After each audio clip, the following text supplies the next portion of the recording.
In 1848, a 13-pound iron rod blasted through a man's skull. His name was Phineas Gage, a railroad foreman in Cavendish, Vermont. On September 13th, his crew was cutting rock for new track. Gage packed blasting powder into a drilled hole with an iron bar. The bar was 3 feet long, smooth, heavy, and deadly precise. One spark touched the powder before the sand went in. The explosion fired the rod upward like a cannon shot. It entered under his left cheek, passed behind his eye. Then it tore through the front of his brain. It burst out the top of his skull and flew away. Workers later found it about 80 feet from the blast. Gage did not die on the rock beside the tracks. He sat up, bleeding, with his brain visibly injured. Within minutes, he was speaking to the stunned men around him. A cart carried him to town, still conscious and upright. When Dr. John Harlow arrived, Gage reportedly greeted him calmly. He said,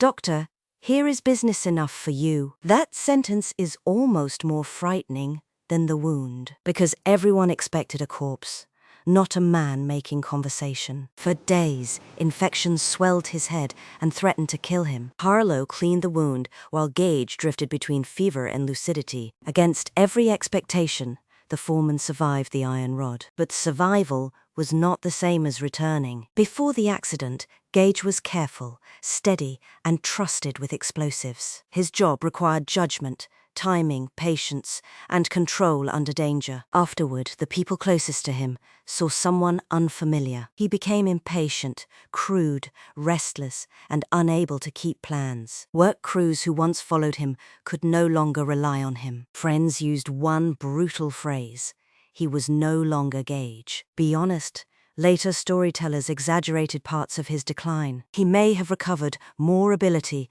than the legend admits. But Harlow's notes still left a hard, unsettling clue. The damage was in the front of Gage's brain. That area, behind the forehead, helps restrain impulses and choose wisely. The accident suggested personality was not floating somewhere mysterious. It was partly built from living tissue, blood, and damaged cells. That is why Gage became more than a medical curiosity. He cracked open a terrifying idea about the self. Your patience, manners, ambition, and restraint feel like you. But one metal rod showed they can depend on machinery. Not cold machinery on a table, but warm machinery inside your skull. The part you call character may be more fragile than bone. How much of you could change before you became someone else?